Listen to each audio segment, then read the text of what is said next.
Yo les Corbac, j'ai parlé il y a quelque temps dans une vidéo récente là,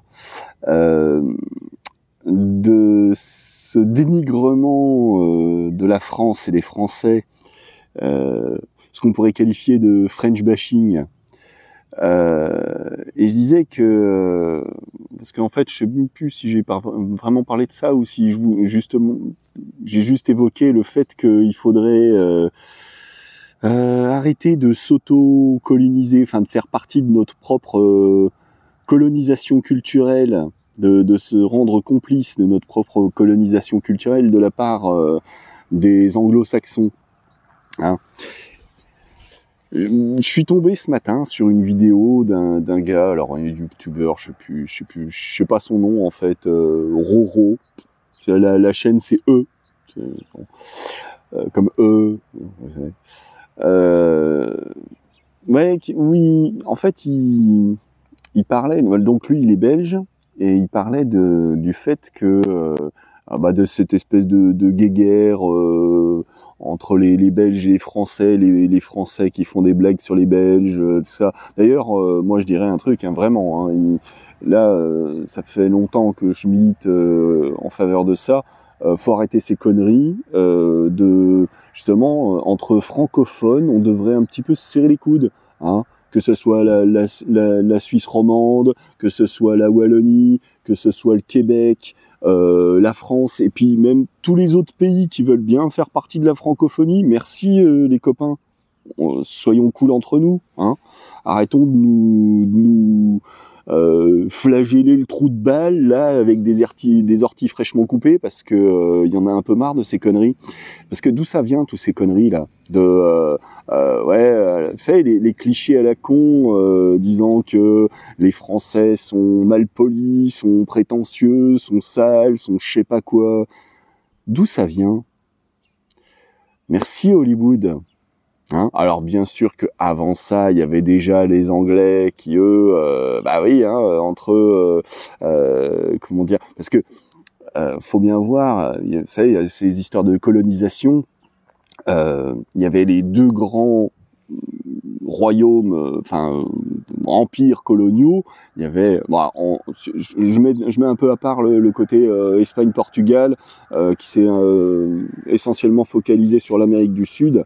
Mais vraiment, il y a eu deux grands empires coloniaux. Il y a eu les Anglais d'un côté et les Français de l'autre. Hein. Voilà. Ensuite, il y a eu d'autres pays colonisateurs, c'est pas la question. Mais il y a eu ces deux grands empires coloniaux et les Anglais étant ce qu'ils sont. Et alors, par là, je veux pas dire qu'on se trompe pas sur mon propos. Hein. Les Anglais, c'est comme des cousins. Mais vous savez, le cousin qui t'aime pas trop parce que tu lui fais concurrence quelque part, mais qui t'aime bien quand même parce que on est cousins, on est proches, tu vois. En fait, c'est un peu la France et l'Angleterre, c'est un peu les meilleurs ennemis quelque part. Hein. Disons que c'est nos meilleurs ennemis quand tout va bien, mais dans les temps difficiles, c'est nos meilleurs alliés aussi. Hein. Ça peut. Enfin bref, ce qu'il y a, c'est que du coup, je pense, moi, que c'est par là que ça a commencé, par ces histoires de colonisation, et justement, à montrer qui c'est qui a la plus grosse. Hein. Moi j'ai la plus grosse colonie, t'as vu, hein. Et du coup, je pense que c'est par là que ça a commencé, ces histoires de calomnie, hein, sur la France et les Français. Et donc, suite à la Seconde Guerre mondiale, quand il se trouve que De Gaulle a refusé que la France devienne un État vassal des États-Unis, hein, comme l'ont été à peu près tous les autres pays d'Europe de l'Ouest, eh bien, De Gaulle, lui, il a dit oui, c'est bon, on vous aime bien, tout ça, mais bon, maintenant vous allez dégager de chez nous, là, vos bases militaires, vous les abandonnez, tout ça, et on va se démerder par nous-mêmes. Et c'est là qu'il a mis en place un petit peu toute la réindustrialisation de la France et cette volonté de souveraineté à la fois économique et militaire, hein, justement pour dire on dépend pas de tout ça, hein, de ce merdier, l'OTAN, hein, comme je sais plus, je crois qu'il disait la chose, hein, en parlant de ça. Justement pour pas dépendre des Américains, comme vous voyez, là, aujourd'hui tout le reste de l'Europe, ils sont bien emmerdés, hein, avec un Trump, hein, vous voyez.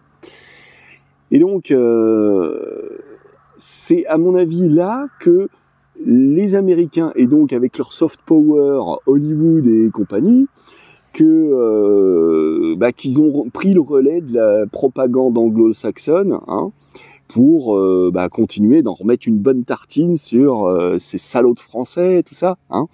Donc, d'autant plus si parmi les gens qui me regardent, il y en a qui se revendiquent patriotes et compagnie. Bon, je vais pas revenir sur les notions de patriotisme et mon positionnement par rapport à ça, c'est pas la question là tout de suite. Mais disons que si vraiment vous vous revendiquez comme étant patriote, soyez fiers de la France et arrêtez de dénigrer la position française qui se veut indépendante des États-Unis, indépendante de la Russie de Poutine, hein, et toutes ces conneries-là, hein. Justement, c'est bien qu'on soit encore une des rares nations en Europe capable d'aligner quelques pions sur l'échiquier diplomatique et militaire, hein, parce que la diplomatie, c'est comme ils disent les militaires quand ils parlent de leur porte-avions et compagnie, que c'est 100 000 tonnes de diplomatie pour un porte-avions, par exemple. Enfin bon, le Charles de Gaulle, il en fait que 40 000, mais bref, vous avez compris l'idée. Voilà. C'est aussi ça la diplomatie, c'est pas seulement dire oh non mais on est tous frères les gens, on va vivre en paix dans un monde joyeux et tout ça, hein. On s'est assez foutu de ma gueule à me traiter de bisounours à longueur de temps parce que j'adhère pas au discours des uns ou au discours des autres, ou voir les deux en même temps et que les deux opposés s'en prennent à moi au lieu de s'en prendre la tête entre eux, hein. Dans les commentaires il y en a combien là comme ça, hein, voilà. Donc non, justement moi je suis un petit peu dans une position médiane, vous voyez, et c'est pour ça que merde. Coup de vent, connerie. Attends, je vais être obligé de baisser ça. Hop, je vais peut-être remonter un peu le truc. Est-ce que... moins de prise au vent si c'est moins haut. Bon, ça m'a troublé tout ça. Donc vous voyez, ce que je veux dire par là, c'est que tous ces clichés, c'est pas innocent, hein. C'est de la propagande. Alors, que ce soit la propagande américaine sur ce genre de clichés comme ça qui nous sont balancés à longueur de temps, ou que ce soit d'autres types de propagande, hein, que ce soit, vous savez, là en ce moment, hein, on est en plein dedans, hein, la propagande de Poutine. Regardez, c'était l'autre fois, vous savez, justement, là, tous ceux qui me disent que ah oui, oh, mais je crois à la propagande anti-russe, tout ça, que ces braves Russes, ils ont rien fait de mal, qui défendent leurs intérêts et tout ça. C'est J.D. Vance, donc un des connards de l'administration Trump, qui disait récemment que c'est un peu bien fait pour notre gueule si quelques centaines de milliers d'euros entre les mains des bonnes personnes suffisent à créer une propagande qui nous divise entre Français et qu'on soit pas foutu d'être tous solidaires derrière notre cher État nation, hein. Et dans un sens, il a pas tort, hein. Alors lui, il disait pas ça à propos des Français, il disait ça à propos de l'Europe, hein. Mais le résultat est le même, hein. Et de toute façon, la propagande en question, on sait d'où elle vient, hein. Et lui, il nommait expressément la propagande russe, là, en l'occurrence, hein. Donc, vous voyez, les Américains, les Russes, ils sont censés être quelque part aux deux opposés, et pourtant, ils s'entendent en ce moment. Vous avez pas l'impression qu'on se fout un peu de votre gueule? Que quand vous dites, ouais, mais non, mais les pauvres Russes, machin. Non, ben en fait, vous vous rendez compte que les deux, ils marchent Donc en fait, c'est nous, hein, aujourd'hui, qui nous retrouvons opposés à ces deux types de monde, ces deux gouvernances autoritaires. Hein. Là, à l'heure actuelle, aux États-Unis, on est en train de passer dans l'autoritarisme. Hein. Quand on parle d'autoritarisme, c'est un mot, c'est un euphémisme pour parler de dictature. Hein. Mais en Russie, il se passe quoi? Et vous voyez, regardez,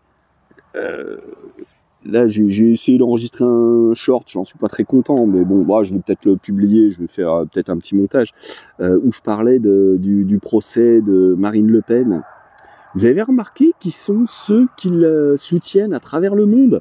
Alors Viktor Orban, Vladimir Poutine, Trump, Bolsonaro, que des gens bien, hein. Voyez? Vous êtes sûr que vous... Non mais réfléchissez. Vous êtes sûr que vous défendez les bonnes valeurs? Hein? Alors c'est pas pour m'en prendre aux uns ou aux autres. Justement, moi je veux m'en prendre à personne, moi. C'est ça le truc. Faut comprendre ma démarche.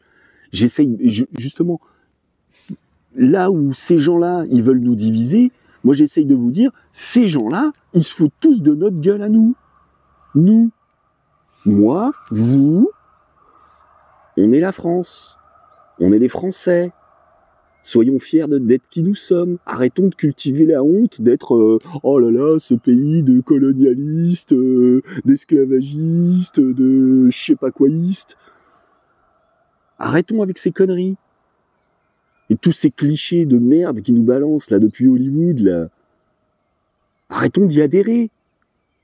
Pareil, quand je vous dis qu'il faudrait, bah déjà, à l'heure actuelle, ce serait une bonne chose de boycotter autant que possible tout ce qui vient des États-Unis. Tout. Vous avez vu un petit peu les taxes douanières qu'il veut imposer pour nos produits? Ok, bah très bien. Bah nous, on arrête de les acheter, vos produits. Mais il faut que ça vienne de vous, les gens. Vous, nous tous, hein. Moi, je me considère aussi dedans. Hein. Faut qu'on arrête de générer du pognon pour les États-Unis. Hein? Alors bien sûr que on va pas arrêter de vivre, hein, c'est pas la question. Non, si t'as besoin d'acheter un truc sur Amazon, ok, achète un truc sur Amazon, mais arrête d'en acheter 10 comme tu le fais d'habitude. C'est ça l'idée. Hein. C'est comme le plastique. Oui, le plastique, ça fait chier, c'est de la merde. Ça veut pas dire qu'il faut le supprimer complètement. Faut l'utiliser à bon escient, aussi peu que possible. Voilà, tu te servais de ça, sers-toi de ça. Si tu peux te contenter de ça. Voilà. Et non, c'est pas un geste... non, arrêtez, c'est bon. Vous voyez l'idée? Et c'est ça la modération dont je vous parle régulièrement là dans mes vidéos, de trouver un juste milieu et tout ça. C'est justement ça, éviter de tomber dans le dogmatisme, dans le tout ou rien, dans le manichéisme, dans non, c'est soit ça, et si tu prends pas parti, ça veut dire que c'est toi l'ennemi. Non, c'est pas l'ennemi, justement. C'est celui qui est raisonnable. L'ennemi, c'est celui qui est à l'opposé, à la limite. Alors, et moi, je suis en train de vous dire, justement, arrêtons avec ces histoires d'amis, d'ennemis. Les amis, les ennemis, ça fait chier. C'est quoi ce que vous voulez? C'est la guerre. Justement, il faut se préparer pour éviter d'en arriver à la guerre. C'est pour ça qu'il faut avoir une armée forte. Parce que justement, dans le monde, il y a des Bolsonaro, il y a des Poutine, il y a des Trump, il y a des gens comme ça. Qui, eux, ah bah Trump, il va vous dire, ah non, nous on reste chez nous, on va pas aller faire la guerre et tout ça. Hein. En attendant, pourquoi est-ce que vous croyez qu'il réquisitionne toutes ces armes et toutes ces armées pour les positionner côté Chine? Vous croyez que c'est en préparation de quoi? C'est parce que justement, il se dit, ouais, c'est eux le vrai ennemi. Bon, ce qui est pas complètement faux, hein, on va pas se voiler la face. Hein. Mais ça veut dire justement, nous, plutôt que de tendre notre cul en direction de Poutine, bah ça serait peut-être bien qu'on s'organise de notre côté, donc arrêtez de dire oh là là, regardez Macron, il veut faire la guerre et tout ça. Non, je suis pas sûr qu'il ait tellement envie d'aller faire la guerre. Hein. D'ailleurs, c'est pas lui qui ira. Hein. Mais par contre, c'est nous qui en subirons les conséquences s'il fait rien. Donc j'ai beau ne pas aimer Macron, hein, je vous ai dit toutes mes insultes les plus sincères que j'ai à son égard, et pourtant, là, pour le coup, pour une fois, il se rend utile, hein. Pour une fois, ils disent que on devrait tous soutenir comme un seul homme. Vous voyez, c'est pour ça que je vous dis, faut arrêter de faire dans la division. Faut se rassembler autour d'un esprit commun, d'une morale commune. Ah, c'est un sujet au long cours, tout ça. Hein. Vous savez, c'est comme quand je vous parle de nos Arabes, qu'il y en a qui vont dire ah c'est tous des salauds, et que moi je vous dis bah non, oui, bien sûr qu'il y a des espèces d'enculés, il y a une petite poignée d'enculés qui font chier, et que tous les autres ils subissent le fait que bah il y a une poignée d'enculés. C'est comme toujours, c'est la poignée d'enculés qui fait chier tout le monde. Mais c'est une poignée. Sauf que c'est une poignée qui est très visible, parce qu'elle fait beaucoup chier, beaucoup de monde. Et que là, je parle des Arabes, mais ça peut... C'est tous les sujets comme ça. C'est tous les sujets comme ça. C'est juste pour illustrer que je dis ça. Pour dire que nous... Regardez, justement, pourquoi est-ce qu'il y a des Arabes, justement, avec qui il n'y a aucun problème ? Des gens qui sont fiers d'être français, qui sont fiers d'être en France, qui sont contents d'être en France. Et qu'il y en a d'autres qui disent « Ouais, nique la France, c'est machin ». Ben, peut-être parce que justement, on est toujours là, en train de se poignarder le trou de balle, et dire oh, « Regardez, oh non, nous, on est des salauds de Français, des salauds de Blancs, des salauds de ceci. Regardez, même dans les films américains, ils nous le disent, qu'on est prétentieux, qu'on est machin. » Et sauf que, avec leur soft power, les Américains, les films et compagnie, où ils balancent toujours leurs clichés à la con, là, hein, bah ça veut dire que c'est à travers le monde qu'il y a ce genre d'idées qui sont diffusées comme ça. Et tant que nous, en tant que peuple français, on ne fera pas mentir ce genre de propos diffamants, bah c'est comme si on les approuvait. Donc, arrêtons d'utiliser des termes anglo-saxons quand on peut faire autrement, quand il y a des termes français qui pourraient très largement les remplacer. Vous savez, inspirez-vous justement de nos amis québécois dont on se fout tellement de l'accent, hein, et qui, eux, chaque fois qu'ils peuvent employer un terme français clair, logique, pour désigner un terme qui viendrait des États-Unis, hein, au lieu d'email, ils disent courriel. Simple, clair, net, précis, efficace. Vous voyez ? Inspirons-nous de ce genre de façon de faire. Vous voyez ? Au lieu de se diviser oh là là, oh, ces saints américains, si les ricains n'étaient pas là, bah il n'y aurait pas eu de guerre au Vietnam.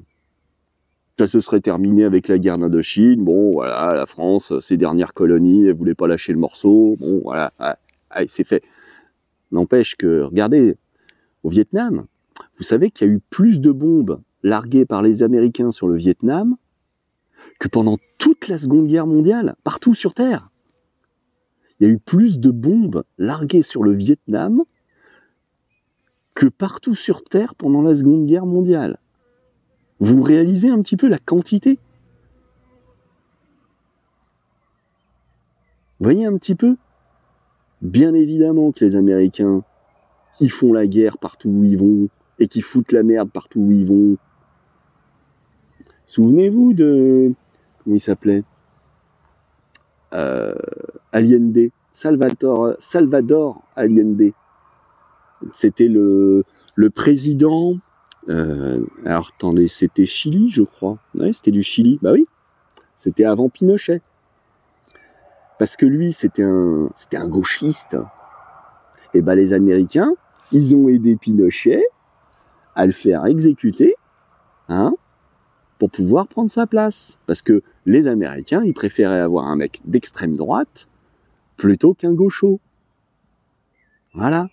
Et ils ont essayé de foutre la merde comme ça partout en Amérique du Sud. Et c'est ces gens-là que vous voulez soutenir ouais, vive Trump. Hein? Réfléchissez bien, les gens. Alors bien sûr que c'était un autre contexte, c'était la guerre froide et tout ça. Mais justement, hein, j'en reviens à ceux qui me critiquent par rapport à ma position à l'encontre de la Russie actuelle, de Poutine, et ses délires mégalos impérialistes. Hein. Souvenez-vous quand même que pendant la Seconde Guerre, enfin pendant la guerre froide plutôt, un des arguments que l'URSS avait à l'encontre des États-Unis, c'était leur impérialisme. Il n'est pas impérialiste un petit peu là, le Poutine? C'est peut-être d'ailleurs pour ça hein, que maintenant ils arrivent à s'entendre avec les Ricains. Peut-être un petit peu, hein, mais bon, en vrai, on sait que c'est parce que Poutine, il a des valises hautes comme ça, remplies de documents sur Trump et peut-être bien quelques petites malversations, peut-être bien quelques petites coucheries à droite à gauche, des petites histoires pas claires. Donc voilà, moi je dis juste un truc, hein. Vive la France, les gens. Souvenez-vous-en, quoi. Alors, bien sûr que, comme je le dis tout le temps, hein, y a aucun peuple qui a le cul propre. Hein. On a tous des petits... ah tiens, dans les poêles, là, t'as vu, il y a un petit bout de PQ avec du caca dessus. On en a tous. Hein. Voilà. Mais n'empêche, la France, c'est pas le dernier des pays de merde. Hein. Je veux dire, on a quand même une morale républicaine, une morale judéo-chrétienne, hein, pour ce que ça vaut. Hein. Morale, c'est pas un mot sale. Hein. Non, c'est bien d'avoir de la morale. Hein, parce que maintenant, c'est vrai qu'il y a de ce côté-là, il y a des tas de gens qui vont dire ah ouais, mais la morale, c'est un truc de catho, c'est un truc de je sais pas quoi, pour dénigrer, comme si c'était pas bien d'avoir de la morale. Mais si, c'est très bien d'avoir de la morale. Et qu'elle soit chrétienne ou qu'elle soit autre, faut arriver à s'entendre sur les termes. Hein. Mais dans tous les cas, le but, l'idée, l'objectif, c'est quoi? C'est de vivre en paix, en bonne entente, en harmonie avec les autres. Alors déjà, commençons par arrêter de nous auto-flageller, hein, je sais pas, mais réconcilions-nous, que ce soit avec les Belges, que ce soit avec les Québécois, que ce soit avec les Suisses romands, encore que j'ai pas l'impression qu'avec les Suisses romands il y a beaucoup d'antagonisme et de rancœur, mais bon. Et puis même avec tous les pays d'Afrique qui veulent parler français et qui sont fiers de la francophonie, s'il y en a encore, hein, parce que là, ces dernières années, ça a un petit peu dérapé. Hein. Ça a dérapé grâce à qui? Merci Wagner et comment il s'appelait là l'autre hein, parce que et puis bon bah bien sûr aidé avec la complicité de l'État russe hein, évidemment hein, qui ont bien fait de la propagande hein, contre la France pour essayer de s'accaparer les richesses que la France volait à la France-Afrique. Ouais. Bah écoutez hein, les Africains qui ont préféré confier leur sort à ces gens-là, je vous souhaite bon courage.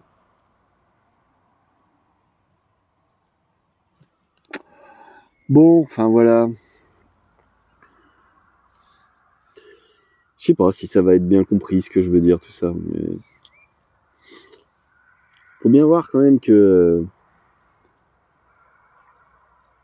Toutes ces questions, faut pas se prétendre, faut pas se penser que c'est simple et que y a qu'à Faucon.